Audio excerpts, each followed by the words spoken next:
करती है, क्या उसे सैलरी मिलनी चाहिए? पूरी वीडियो देखने के बाद ही कमेंट कीजिएगा, इससे पहले कि आप आधा अधूरा देखें और फिर मुझे सुनाने लगें।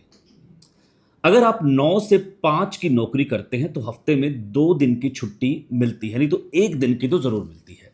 बीमार पड़ो तो सिक लीव मिलती है और महीने के अंत में बैंक अकाउंट में क्रेडिट होने वाली सैलरी का मैसेज भी आता है। लेकिन आपके घर में जो महिला सुबह 6 बजे से रात के 11 बजे तक काम करती है, बिना किसी संडे, बिना किसी छुट्टी और बिना किसी बीमारी के बहाने, उसे महीने के अंत में क्या मिलता है? भारत में तो बहुत सारे लोग ऐसे हैं जो ताना देते हैं कि दिन भर तुम घर में करती क्या हो। 365 दिन की ड्यूटी लेकिन सैलरी जीरो। अगर आप घर के कामों का हिसाब लगाएं तो एक कुक जो है, वो जो खाना बनाता है, वो 7-8 हज़ार रुपए लेता है, कम से कम बता रहा हूं मैं। और जो आपके क्लीनिंग वाली महिला आती है वो 3 से 4 हज़ार। चाइल्ड केयर की जो नैनी है वो 10 हज़ार के आसपास। ये एक एवरेज रेट है। और यदि मैनेजर आप घर पे रखोगे तो वो 15 हज़ार से नीचे नहीं आएगा, जो पूरा देखेगा उसको देख रेख करने का। तो यानी कि 30 से 40 हज़ार रुपए का तो कम से कम मिनिमम खर्चा है। जब यही सारे काम घर की महिला एक साथ करती है तो हम इसे प्यार और फर्ज का नाम देकर टाल देते हैं। कड़वी सच्चाई, फर्ज से पेट नहीं भरता और न ही उससे कोई आत्मसम्मान खरीदा जा सकता है। पूरी बात सुनिएगा फिर कमेंट करिएगा।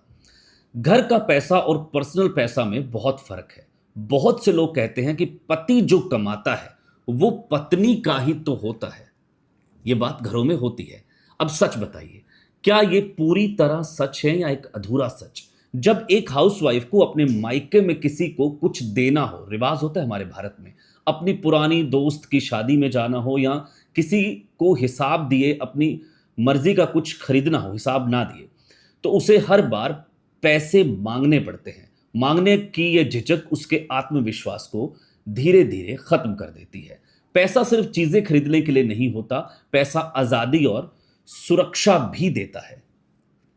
तो रिश्ते में व्यापार नहीं, बराबरी होनी चाहिए। इसे सैलरी कहकर कॉरपोरेट का नाम मत दीजिए, लेकिन इसे फाइनेंशियल इंडिपेंडेंट यानी कि आर्थिक स्वतंत्रता जरूर मानिए। अगर पति और पत्नी एक टीम है तो पति की कमाई में से एक निश्चित हिस्सा यानी कि पर्सनल पॉकेट मनी हर महीने सीधा पत्नी के बैंक अकाउंट में जानी चाहिए, जिसका कोई हिसाब किताब उससे न मांगा जाए। आप क्या सोचते हैं? कमेंट जरूर कीजिएगा।